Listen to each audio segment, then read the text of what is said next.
Okay, अब हम chapter के मिडल पार्ट में आएंगे। इसमें सारी चीज़ें नई है, आपने ठीक से समझ लेना, बिल्कुल इजी है। इसमें मिडल पार्ट में बेसिक एक फॉर्मूला आएगा, उसी से एक फॉर्मूला और निकलेगा और इसमें काफ़ी सारे न्यूमेरिकल्स बनेंगे। बड़े सिंपल क्वेश्चन आते हैं नीट में, जेईई मेंस एडवांस में बिल्कुल डायरेक्ट क्वेश्चन आएंगे, और इसमें सारी चीज़ें नई है, ध्यान देना आपने। हम जाएंगे इस पे, पहले समझ लें फिर लिखें आप। रॉल्स लॉ पे जाएंगे हम, RAOULTS, रॉल्स लॉ। इसके लिए आपको थोड़ा सा +1 में हमने पढ़ा वेपर प्रेशर, उसका थोड़ा सा नॉलेज रखना। देखो मैं यहाँ पे हल्का सा रिवाइज कर रहा हूं। वेपर प्रेशर ऑफ लिक्विड्स, आपको कोई भी लिक्विड गिवन हो, माना कंटेनर में वाटर मॉलिक्यूल्स है,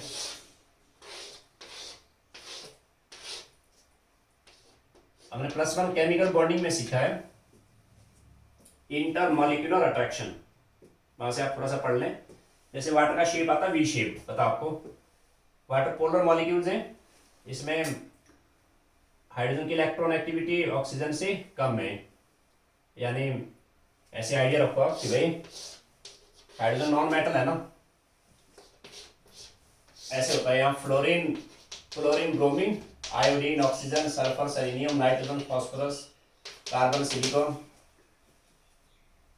ये सारे मेटल है। यहाँ S ब्लॉक, D, F सब मेटल है, H नॉन मेटल है, और ये सब नॉन मेटल है। क्या समझा था मैंने +1 में रिडॉक्स पढ़ाती हुआ कि भाई एक हल्का सा आइडिया रखो कि भाई H की जो इलेक्ट्रॉन एक्टिविटी है ना, ये भी नॉन मेटल है और ये भी नॉन मेटल है। इसका इलेक्ट्रॉन एक्टिविटी इन सभी एटम से कम है, लेस है। तो वाटर का ज्योमेट्री ऐसे आ गया, इसमें इलेक्ट्रॉन एक्टिविटी हाई होगी ऑक्सीजन की, शेयर्ड इलेक्ट्रॉन पार्शियल ओ की तरफ को आ गई, मीन ऑक्सीजन पार्शियल एक्टिव है, H है पार्शियल पॉजिटिव। वैसे अगला वाटर मॉलिक्यूल है O एंड HH, वैसे ही हो गया OH एंड H, ऐसे है ना।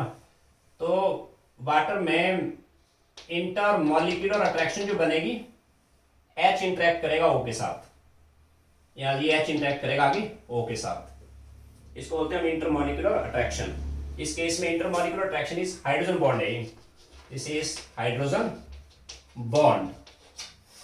जब भी आप वेपर्स बनाते हैं ना लिक्विड के, जैसे वाटर वेपर बना रहे हैं, यहाँ पे वाटर वेपर्स को मैं केमिकली H2O गैसियस लिखता हूं।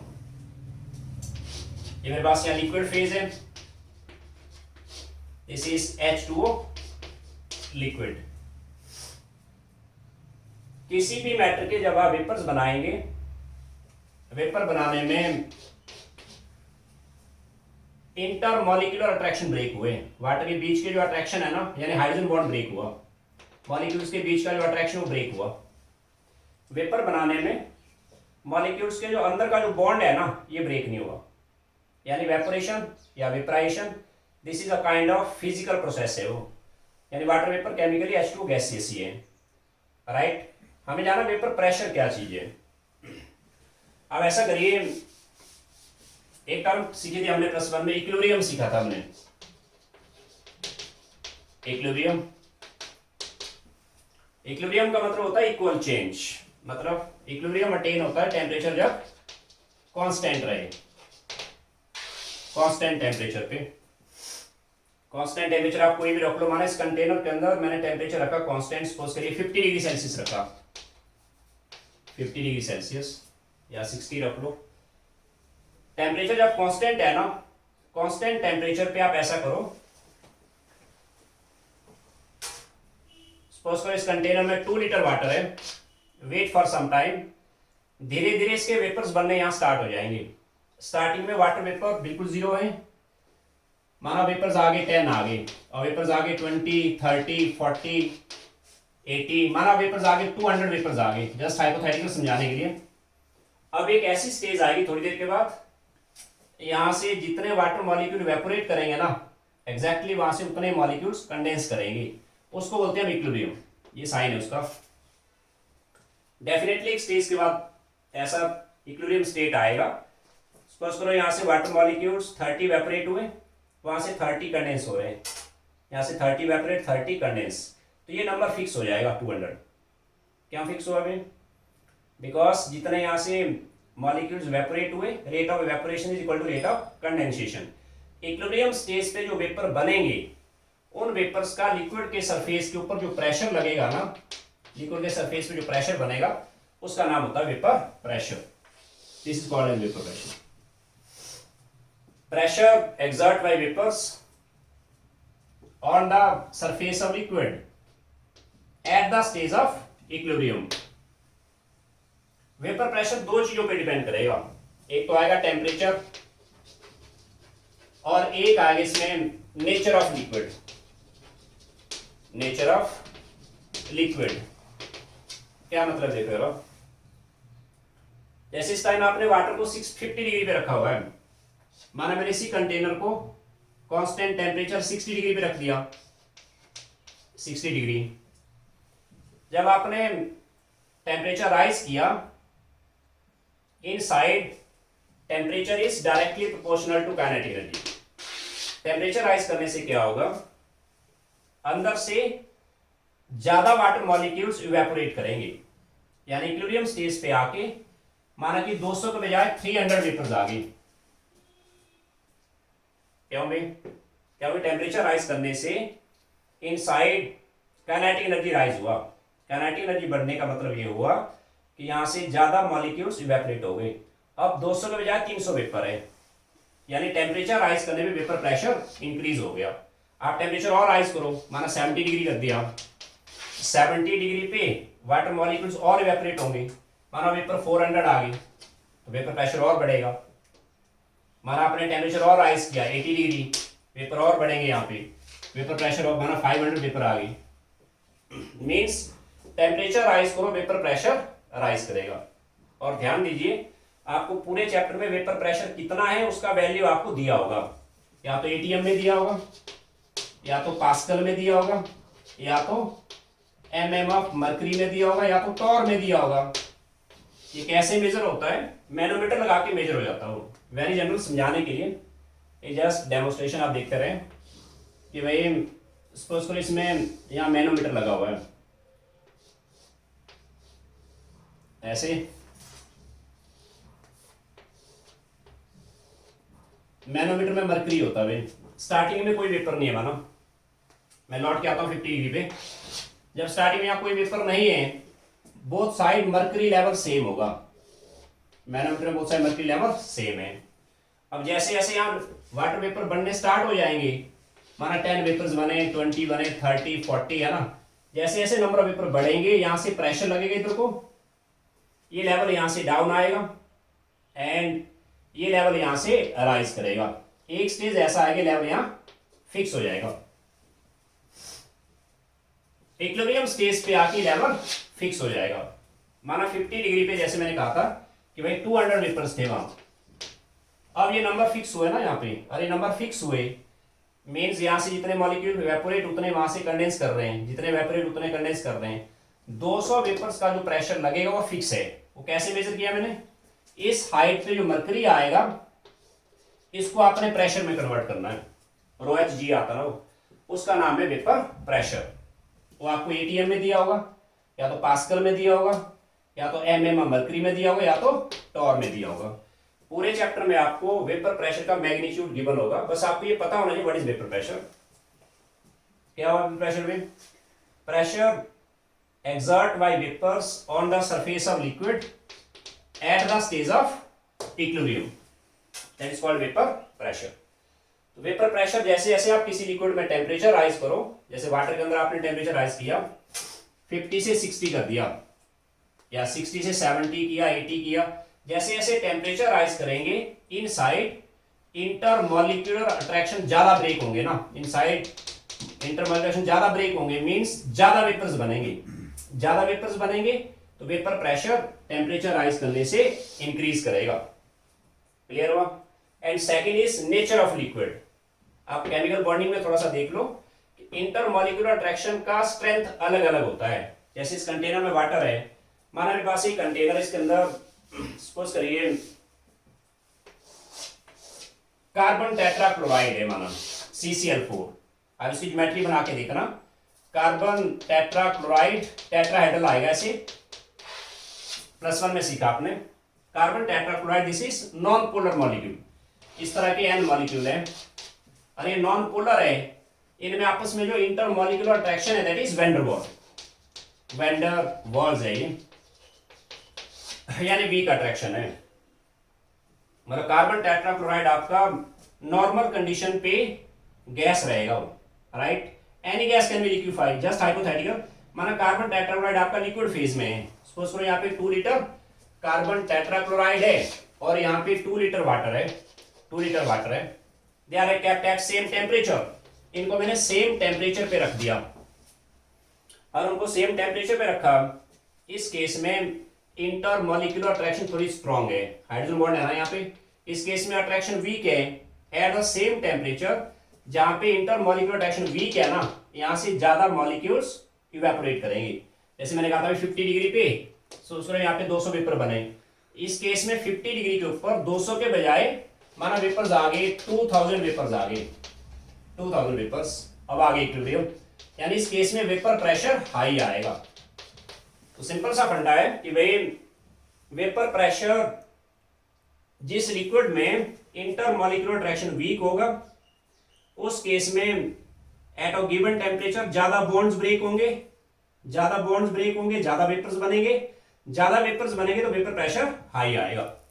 मींस नेचर ऑफ लिक्विड में ही कहूंगा weak intermolecular attraction, weak intermolecular attraction, high vapour pressure, high vapour pressure. सही है। एक चीज आपको यहां से और क्लियर होना चाहिए, बॉइलिंग पॉइंट क्या होता है, व्हाट इज बॉइलिंग पॉइंट, याद है आपको? आप वाटर में लौट के आइए, जैसे मैंने कहा कि 50 डिग्री के ऊपर वेपर्स 200 थे, आप टेम्परेचर राइज करो 60, वेपर 300 हो गए, यानी वेपर प्रेशर राइज हुआ। आप टेम्परेचर राइज करो 70, 80, 90, 100। In case of water 100 degree Celsius एक ऐसा टेम्परेचर है जिसपे automatically vapour pressure becomes equal to atmospheric pressure, surrounding के प्रेशर के बराबर हो जाता हो। इस टेम्परेचर को बोलते हैं बॉइलिंग पॉइंट, ये भी हमने +1 में सीखा हुआ है। यानी बॉइलिंग पॉइंट एक टेम्परेचर है जिस टेम्परेचर पे आके आप किसी भी लिक्विड के अंदर जैसे जैसे आपने टेम्परेचर राइज किया 50 से 60, 70, 80, किसी भी लिक्विड में जब आप टेम्परेचर राइज करोगे नंबर ऑफ वेपर्स बढ़ते जाएंगे, ज्यादा बॉन्ड्स ब्रेक होंगे, यानी नंबर ऑफ वेपर बढ़े तो वेपर प्रेशर बढ़ रहा है। टेम्परेचर राइज किया वेपर प्रेशर बढ़ेगा, और टेम्परेचर राइज करो वेपर प्रेशर और बढ़ेगा, टेम्परेचर राइज करो और बढ़ेगा। एक टेम्परेचर ऐसा आएगा जिस टेम्परेचर पे आके vapour pressure automatically atmospheric pressure के बराबर हो जाएगा, उस टेम्परेचर को बोलते हैं बॉइलिंग पॉइंट। अब जो बॉइलिंग पॉइंट है, बॉइलिंग पॉइंट सभी लिक्विड्स के अंदर अपना अलग अलग आएगा। वाटर के केस में बॉइलिंग पॉइंट 100 डिग्री है, राइट। जैसे यहां मेरे पास कार्बन टेट्राक्लोराइड है, इस केस में इंटर मॉलिक्यूलर अट्रैक्शन वीक है, वाटर के केस में इंटर मॉलिक्यूलर अट्रैक्शन स्ट्रॉन्ग है। एट द सेम टेम्परेचर यहां वेपर प्रेशर हाई है, जैसे मैंने कहा at T degree Celsius, T degree Celsius यहाँ पे अगर 2000 वेपर है, यहाँ सिर्फ 200 वेपर थे, 200 वेपर है। अब एटमॉस्फेयर तो सेम है ना दोनों के लिए, एटमॉस्फेयर और सेम है दोनों के लिए। इसका मतलब ये हुआ कि कार्बन टेट्राक्लोराइड में आप थोड़ा सा टेम्परेचर और राइज करो, ये एटमॉस्फेरिक प्रेशर को जल्दी छुएगा। मतलब जहां पे वेपर प्रेशर हाई होगा वहां पे बॉइलिंग पॉइंट लो रहेगा। ये पॉइंट आप समझ ले प्लीज, दोबारा देखो क्या कहा मैंने। फंडामेंटल 3 बातें हैं। इंटर मॉलिक्यूलर अट्रैक्शन जितना वीक होगा, मैं ऐसे करता हूं यहां पे, दिस इज एयर, मैंने आपको गिवन है methane and ethane, methane and ethane. Methane के अंदर इंटर मॉलिक्यूलर अट्रैक्शन है वैन डर वाल्स। इस कंटेनर में सपोज करिए आगे मेरे पास ये मीथेन है यहां और यहां पे इथेन है C2H6, इस तरह के एन मॉलिक्यूल है। ऑर्गेनिक में पढ़ा हमने +1 में। हाइड्रोकार्बन में C और H, इसकी इलेक्ट्रॉन एक्टिविटी सेम है ऑलमोस्ट, सी और एच में, हाइड्रोकार्बन वालों सी एंड एच एलिमेंट, ये नॉन पोलर है, यहाँ पे भी अट्रैक्शन आ गई वैंडरवॉल, इथेन में वैंडरवॉल है। आपको याद होगा वैंडरवॉल अट्रैक्शन का जो मैग्नीट्यूड है it depends on surface area, surface area इस पे डिपेंड करता है। सरफेस एरिया मतलब size of molecule, size of molecule. Methane में सरफेस एरिया छोटा है, इथेन में सरफेस एरिया बड़ा है। इसका मतलब ये हुआ इथेन में इंटरमॉलिक्यूलर अट्रैक्शन थोड़ी स्ट्रॉन्ग है, मीथेन में क्या है इसके कंपैरिजन में थोड़ी वीक है। अगर यहाँ अट्रैक्शन वीक है वहां स्ट्रॉन्ग है, आप सोचिए एट द सेम टेम्परेचर ज्यादा वेपर किसके बनेंगे, बोलिए। अगर यहाँ पे अट्रैक्शन वीक है, माना यहाँ वेपर्स बन गए, सपोज करिए 300 वेपर्स, 300 वेपर बने एट इक्विलिब्रियम पे, एट अ इक्विलिब्रियम पे। इस केस में at the same temperature vapours थोड़े कम बने, यहाँ पे अट्रैक्शन स्ट्रॉन्ग है, यहाँ बॉन्ड्स कम ब्रेक हुए। इस केस में एट द सेम टेम्परेचर 300 के बजाय सिर्फ 200 वेपर्स आ गए। क्लियर हुआ? वीक इंटरमॉलिक्यूलर अट्रैक्शन, इस केस में वीक था इंटरमॉलिक्यूलर अट्रैक्शन, उस केस में वेपर प्रेशर हाई आएगा। यहां ज्यादा वेपर्स बने तो वेपर प्रेशर यहां पे हाई बनेगा भी। इसका कितना मैग्नीट्यूड है दैट इज ऑलवेज गिवन, या तो एटीएम में दिया होगा या तो पास्कल में दिया होगा। इस केस में वेपर प्रेशर इंटरमॉलिक्यूलर अट्रैक्शन क्या थी, ये थोड़ी स्ट्रॉन्ग थी, एट द सेम टेम्परेचर यहां वेपर कम बने। स्ट्रॉन्ग इंटरमॉलिक्यूलर अट्रैक्शन, उस केस में वेपर प्रेशर क्या रहेगा, लो रहेगा। अगर यहाँ पे वेपर प्रेशर हाई है, 300 वेपर है, यहाँ पे 200 वेपर है, at same temperature, at a same temperature. अब आप क्या करो, इसको आप दोनों को टेम्परेचराइज करो, टेम्परेचराइज किया, टेम्परेचराइज किया, टेम्परेचराइज किया, टेम्परेचराइज किया। एटमॉस्फेयर तो सेम है ना दोनों के लिए, और एटमॉस्फेरिक प्रेशर दोनों के लिए सेम है। एटमॉस्फेरिक प्रेशर को जल्दी कौन छुएगा, एटमॉस्फेरिक प्रेशर को जल्दी ये वाला छुएगा, क्योंकि ऑलरेडी हाई है ना, और ये ऑलरेडी हाई है, मींस इस केस में बॉइलिंग पॉइंट जो आएगा, बॉइलिंग पॉइंट क्या होता है, बॉइलिंग पॉइंट होता है temperature at which vapour pressure is equal to atmospheric pressure. इसका जो बॉइलिंग पॉइंट आएगा इट विल बी लो। माना ये जस्ट हाइपोथेटिकल, माना दोनों है माइनस, माना ये दोनों 0 डिग्री सेल्सियस पे दोनों इस टाइम, राइट। आप टेम्परेचर राइज करो 10 डिग्री, 20, 30, माना 30 डिग्री पे आके इस केस में वेपर प्रेशर एटमॉस्फेरिक प्रेशर के बराबर हो गया, इसका बॉइलिंग पॉइंट 30 डिग्री हो गया। बट इस केस में आपको अभी और हीट करना पड़ेगा, 30 के बजाय मैंने इसको 50 तक हीट किया, यानी इसका बॉइलिंग पॉइंट 50 डिग्री आ गया। तो ध्यान दीजिए, जहां पे वेपर प्रेशर हाई होगा उस केस में बॉइलिंग पॉइंट लो आएगा। ये कंसेप्ट आपने ध्यान देना, ये रिक्वायर्ड है मान लिया रॉड्स लॉ के अंदर, सही है। जैसे तो क्या हुआ वेपर प्रेशर, आप नोट कर establish, vapour pressure is nothing, it is pressure exerted by vapors on the surface of liquid at the stage of equilibrium. It depends on two factors, temperature and nature of liquid.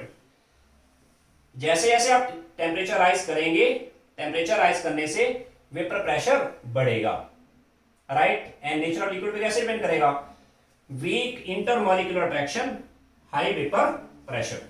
ये point आप note कर सकते हैं, no doubt, है ना। Okay, अब इसमें थोड़ा सा क्लियर है सबको। अब मैं थोड़ा सा यहाँ पे कुछ एग्जांपल लेता हूँ, देखो आप नोट करें साथ साथ प्लीज। मैंने आपको कहा कि भाई write down please, this is your HF, HCl, HBrN, HI। क्या रहा कि इनको descending order of vapour pressure में रखो, descending order of vapour pressure. And B part पूछा है ascending order of boiling point. आराम से कर लो, कंसेप्ट्स क्लियर रखें प्लीज। क्या करोगे आप, पूरे केमिस्ट्री में ध्यान देना, जब भी वेपर प्रेशर पे काम होगा आपके माइंड में एकदम आना चाहिए वेपर प्रेशर मतलब आपको जो गिवन केमिकल है ना उस केमिकल के वेपर्स बनाने हैं, उसके वेपर बनाए, वेपर फेज है यहाँ पे, इसके वेपर बनाने मैंने, वेपर बनाने के लिए क्या होगा, इंटरमॉलिक्यूलर अट्रैक्शन ब्रेक होगी, राइट। यानी आपको चेक करना है HF, HCl, HBr, HI में इंटरमॉलिक्यूलर अट्रैक्शन, दैट्स राइट। आपको याद होगा +1 chemical bonding, HF, H and F इस तरह के कोवेलेंट है ना, H non matter, non matter, covalent molecule, discrete molecule होता है ऐसे, HF इस तरह के n मॉलिक्यूल है, इस तरह के n मॉलिक्यूल।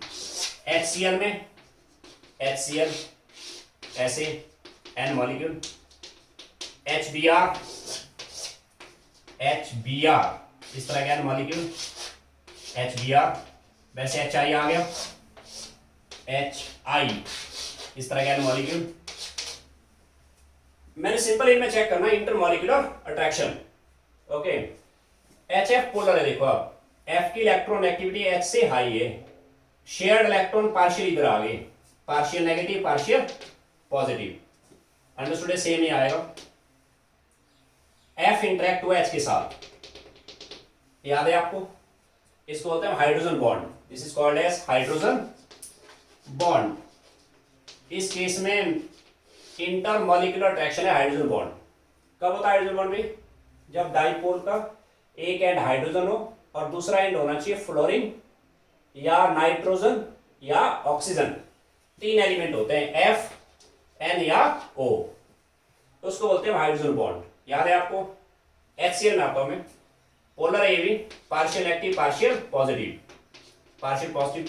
इस केस में क्लोरीन इंटरेक्ट करेगा H के साथ, क्या ये हाइड्रोजन बॉन्ड है, नो, हाइड्रोजन बॉन्ड होता है H विद F, N या O।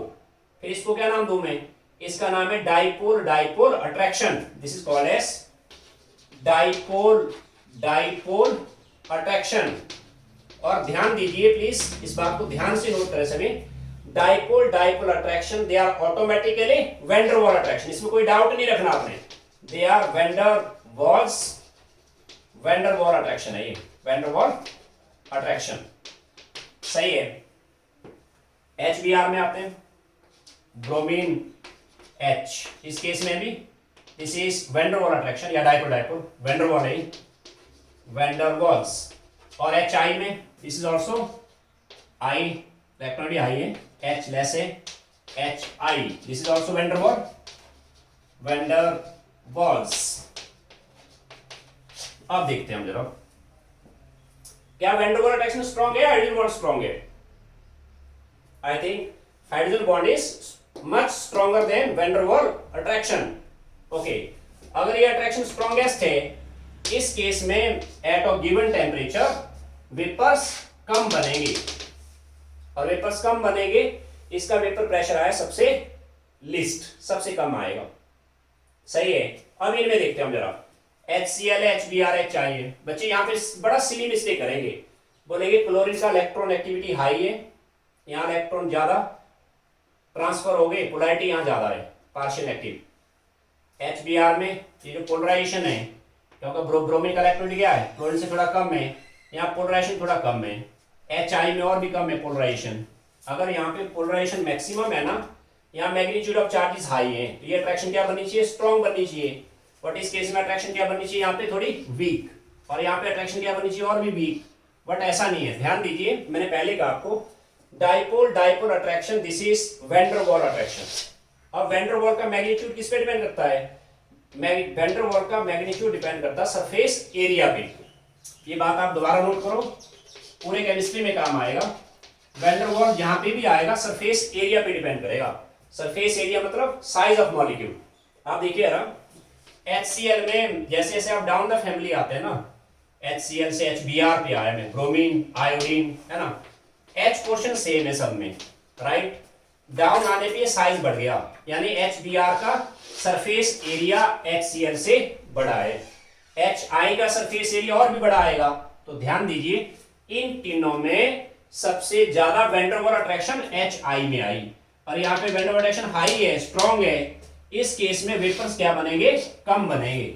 और अगर यहाँ पे van der Waal attraction weak है, यहाँ वेपर हाईएस्ट बनेंगे। मींस सबसे हाई वेपर प्रेशर आया किसका, बोलो, HCl का।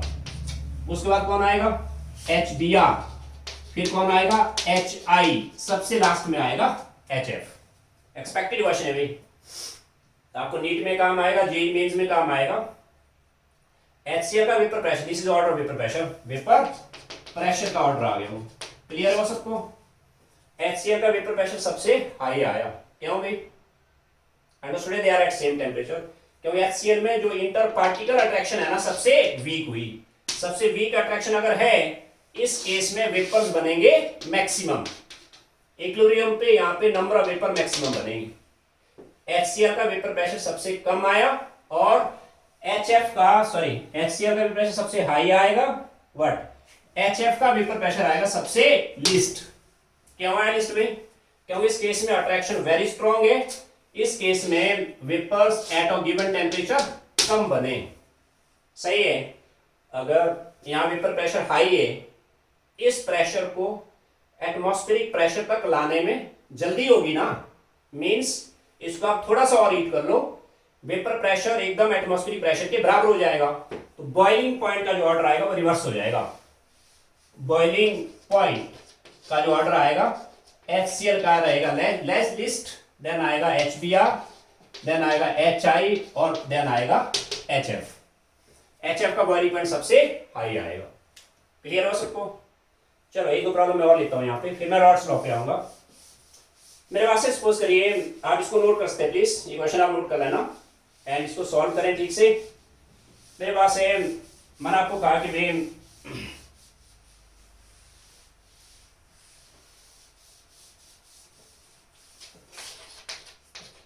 H2O H2S, H2 selenium, H2 tellurium. Same problem आपको काम आएंगे नीट में, जेईई मेंस में, ठीक है। आगे पी ब्लॉक में आते हैं। या मेरे पास सपोज करिए मीथेन, इथेन एंड प्रोपेन आपको दिया, सपोज करिए this is your NH3 and PH3 and ASH3। आप ट्राई करते हैं इन तीनों में दो पार्ट करने हैं। बॉइलिंग पहले करो आप इसमें, वेपर प्रेशर असेंडिंग ऑर्डर में, फिर आप ट्राई करें इनमें बॉइलिंग पॉइंट असेंडिंग ऑर्डर में। ओके, आप ये तीनों प्रॉब्लम आप खुद ट्राई करेंगे, है ना। मैं इसमें एक प्रॉब्लम लेता हूं, देखो फर्स्ट वाला लेता हूं मैं, अगले आपने करने। ओके, मैं आपको इसमें H2O H2S selenium and tellurium tricks रखे माइंड में, काफी काम आएगा ऑर्गेनिक में खासकर। जब भी बात वेपर प्रेशर की आएगी ना, आपके माइंड में एकदम आना चाहिए हमें लिक्विड के अंदर इंटरमॉलिक्यूलर अट्रैक्शन चेक करनी है, यानी लिक्विड से वेपर बनाने हैं आप, वेपर्स, राइट। हम आते हैं वाटर के अंदर। वाटर का ज्योमेट्री आ जाएगा कैसे? H2O में ऑक्सीजन सेंट्रल एटम है, +1 केमिकल बॉन्डिंग, बैलेंस इलेक्ट्रॉन 6 हो गए, प्लस H मोनोवैलेंट, क्या करते हैं balance electron of central atom plus करते हैं हम number of monovalent atom. Monovalent होता है hydrogen, halogen, right. Alkali metal monovalent है। ऑक्सीजन फैमिली होता है डाइवैलेंट, नाइट्रोजन फैमिली होता है ट्राइवैलेंट, कार्बन फैमिली होता है टेट्रावैलेंट। क्या फॉर्मूला दिया था +1 में मैंने? सेंट्रल एटम के बैलेंस इलेक्ट्रॉन प्लस करेंगे number of monovalent atom plus divalent atom plus trivalent atom, वो रहेंगे 0 सभी। क्या रहेंगे वो? 0। H यहां पे मोनोवैलेंट है, यानी 6 ऑक्सीजन के बैलेंस इलेक्ट्रॉन हो गए। H मोनोवैलेंट है, 2 एटम आगे मोनोवैलेंट। मोनोवैलेंट का मतलब है बैलेंसी, H की बैलेंसी 1 है ना, बाई 2 करो। sp3 आ गया एडिशन। sp3 का मतलब क्या हुआ? 4 लाइन ऐसे दिए, इनमें से 2 एटम, 2 रहेंगे लॉन पेयर, यानी this is geometry of water. Okay, मेरे पास कोई कंटेनर है, इसके अंदर वाटर की ज्योमेट्री ऐसे आ गई, वी शेप्ड आ गई, इस तरह के n मॉलिक्यूल हैं।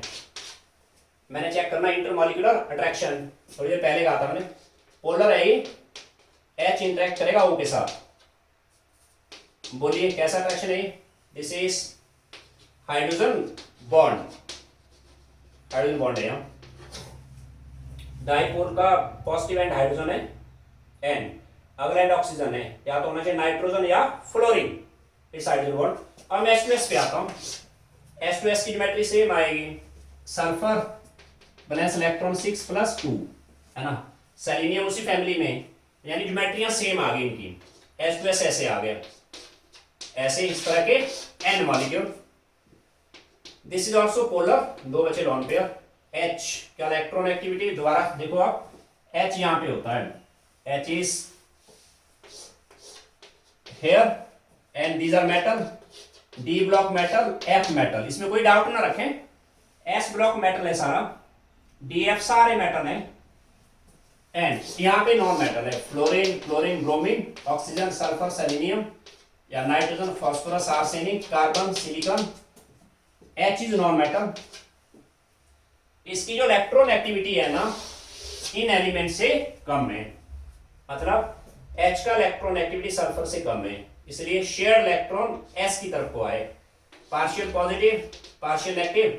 H इंटरेक्ट करेगा S के साथ, H का अट्रैक्शन S के साथ, ये थोड़े हाइड्रोजन बॉन्ड है, this is dipole dipole attraction है, दिस इज वैन डर वाल, दिस इज वैन डर वाल, वैन डर वाल्स अट्रैक्शन है ये, सही हुआ। Similarly S to selenium, S to selenium के अंदर सेम आएगी geometry, this is also van der Waal attraction, H interact करेगा सेलेनियम के साथ, सही हुआ। टेलुरियम में भी आएगी वैन डर वाल अट्रैक्शन, यानी सबसे स्ट्रॉन्ग इंटरमॉलिक्यूलर अट्रैक्शन वाटर में आ गया, और अट्रैक्शन स्ट्रॉन्ग है, वाटर का वेपर प्रेशर आएगा सबसे कम वेपर बने यहाँ, वाटर का वेपर प्रेशर सबसे कम आया, सबसे लीस्ट। उसके बाद कौन आएगा, H2S, H2 सेलेनियम, यहां भी वैन डर वाल है, यहां भी अट्रैक्शन वैन डर वाल है। वैन डर वाल डिपेंड्स ऑन सरफेस एरिया, यानी इसका सरफेस एरिया बड़ा आएगा, सेलेनियम का साइज बड़ा है ना सल्फर से, राइट, और सरफेस एरिया बड़ा है, इसमें van der Waal attraction strong है, राइट। टेलुरियम में सबसे स्ट्रॉन्ग इन तीनों में, मतलब इन तीनों में वैन डर वाल है, इनमें वैन डर वाल हाई आई टेलुरियम में, इसलिए सबसे वीक अट्रैक्शन बनी H2S में। H2S का जो वेपर प्रेशर आएगा सबसे हाई आएगा, सबसे कम आएगा वाटर का सबसे कम आएगा वेपर प्रेशर, फिर आएगा H2 टेलुरियम, फिर आएगा इसमें H2 सेलेनियम, और सबसे ज्यादा आया H2S का, यानी H2S is more volatile among this. More volatile मतलब H2S के वेपर सबसे इजीली बनेंगे, और H2S का वेपर प्रेशर सबसे हाई है, यहाँ वेपर सबसे ज्यादा है, सबसे ज्यादा वेपर है, एटमॉस्फेरिक प्रेशर को जल्दी अटेन करेगा, मींस इसका बॉइलिंग पॉइंट आएगा सबसे लो। ये तो रहा ऑर्डर वेपर प्रेशर का, this is order of vapour pressure, vapour pressure boiling point का ऑर्डर आएगा H2S सबसे कम, एंड वाटर का बॉइलिंग पॉइंट आएगा सबसे हाई। क्लियर हुआ। नेक्स्ट टू प्रॉब्लम आपने सॉल्व करने और इनको नोट करना आपने ठीक से, ओके। मैंने कहा आपको इसमें आ गया डिफाइंड वेपर प्रेशर, बीच में मैंने आपको आंसर दे दिया, and what are factors on which vapour pressure depend on. आप आंसर लिखेंगे vapour pressure depend on temperature and intermolecular attraction. क्या लिखेंगे उसमें, as we increase the temperature in liquid more vapours are formed, hence higher will be vapour pressure. और nature of liquid में कैसे आएंगे, weak intermolecular attraction, more vapours are formed, hence higher will be vapour pressure, okay. और जहां vapour pressure high आएगा वहां पे boiling point क्या रहेगा, लो रहेगा। तो हमें जाना बेसिकली रॉड्स लॉ पे। अब मैं आता हूं इस पे,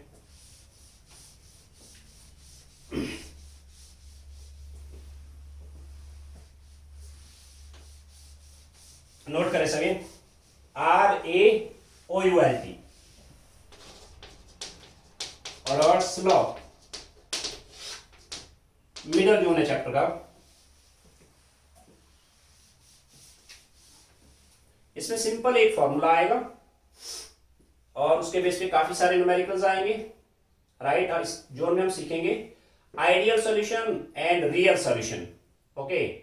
आइडियल में तो एक ही चीज बनेगी, रियल में दो केस बनेंगे, एक बनेगा पॉजिटिव डेविएशंस और एक बनेगा नेगेटिव डेविएशंस। तो ध्यान देना, इस एरिया में सारी बातें नई होगी और बड़ी सिंपल है, ठीक से समझ लो और ठीक से नोट कर लेना आपने। यहां देख लेना पहले आप रॉल्ट लॉ क्या कहता है, यहां देख लो पहले आप प्लीज मेरे पास से। हम सोल्यूशन कैसे बनाते देखो आप, माना कि कोई कंटेनर है, इसके अंदर सपोज करिए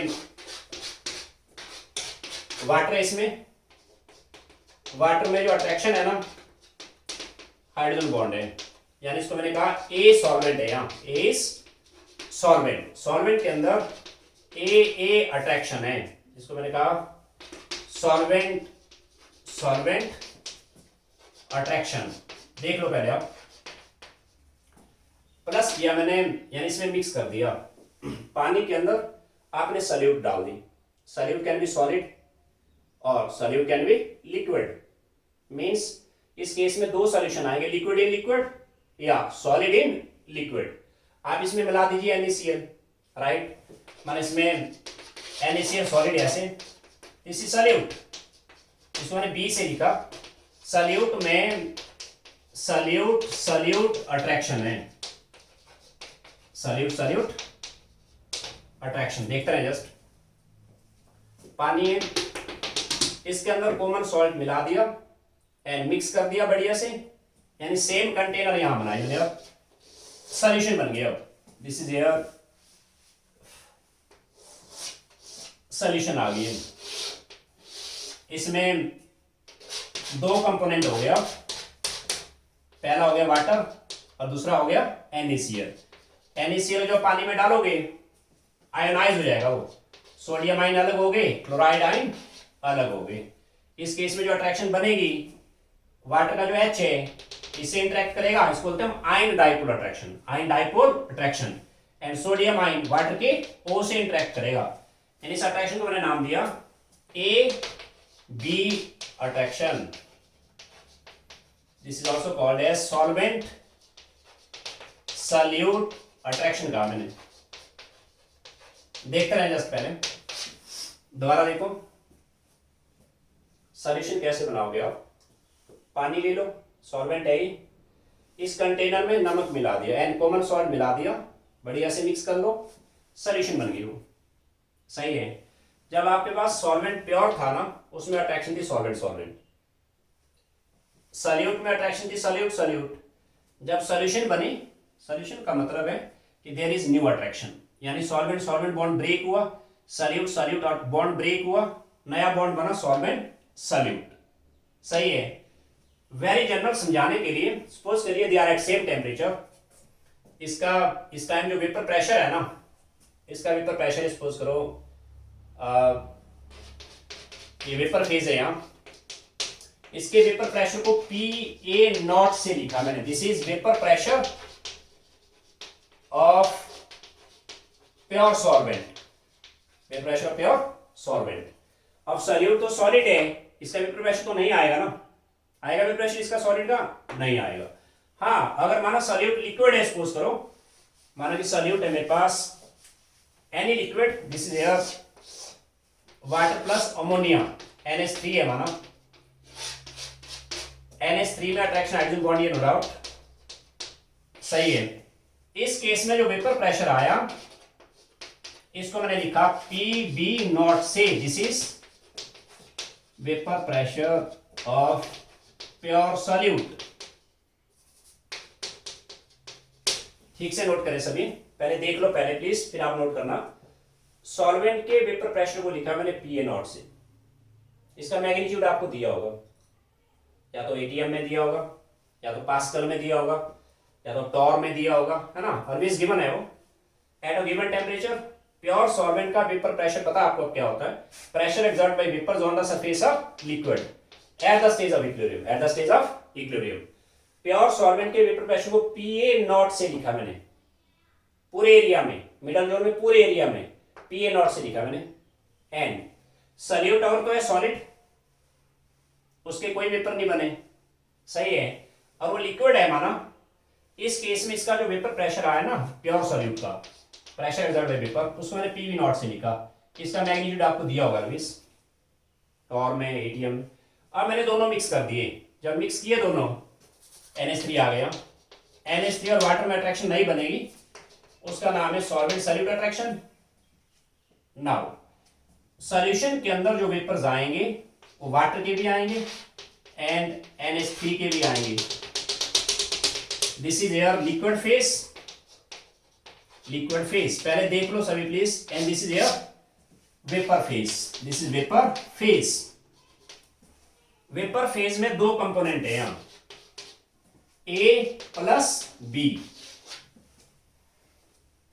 सॉल्यूशन के ऊपर जो प्रेशर लगेगी ना, A की भी लगेगी और B की प्रेशर भी आएगी, राइट। अब रॉल्ट लॉ क्या बोलता है? According to Raoult's law solution के ऊपर जो प्रेशर लगेगी ना total, this is pressure exert by solvent as well as pressure exert by solute.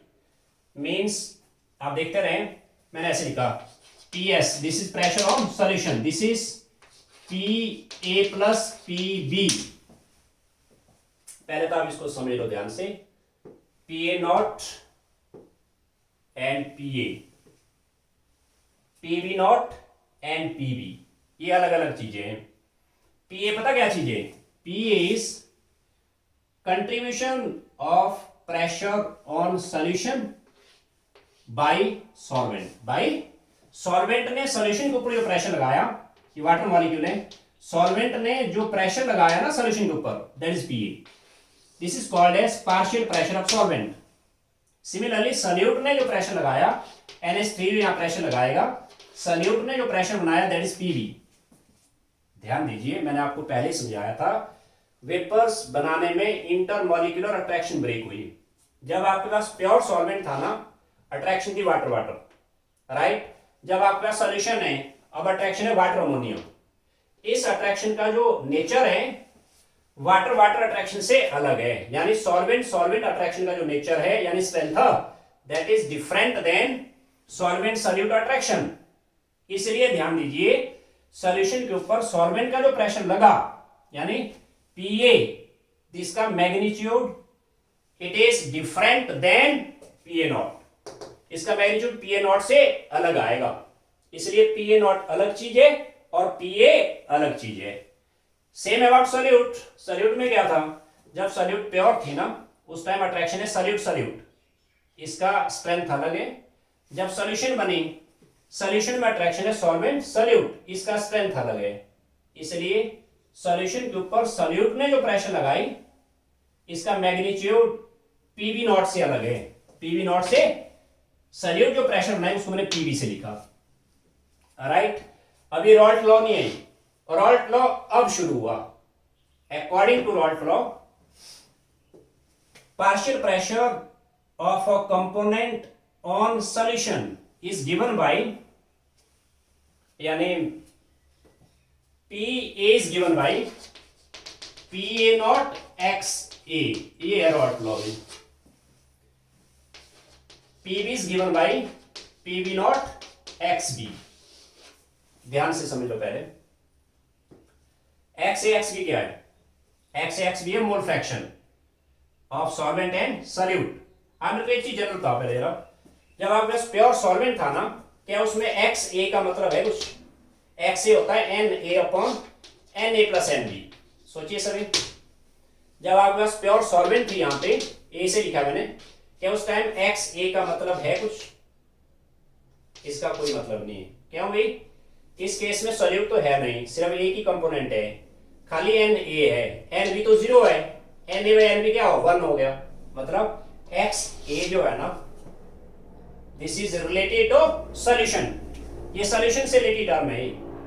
Solution के अंदर सॉल्वेंट का जो मोल फ्रैक्शन बना that is XA, that is XA। Similarly जो XB है, जब आपके पास प्योर सॉल्यूट है, क्या उस टाइम XB आएगा? XB आएगा NB upon NA plus NB। जब आपके पास प्योर सॉल्यूट है, NB आएगा कितना? सॉरी, NA आएगा 0, XB 1 हो गया। मतलब XA and XB, these term they are related to solution. What? PA naught, PB naught, they are the pure component, they are pure component. According to Rault law, अब ध्यान दो सभी, according to Raoult law, solution के ऊपर एक component का जो pressure लगा यानी partial pressure of a component, या में कंपोनेंट दो है ना, या सॉल्वेंट सॉल्यूट, मैं ऐसे कहूं partial pressure of solvent on solution is, यानी P A is product of pressure of that component in pure state and mole fraction of that component in solution. This is Raoult law.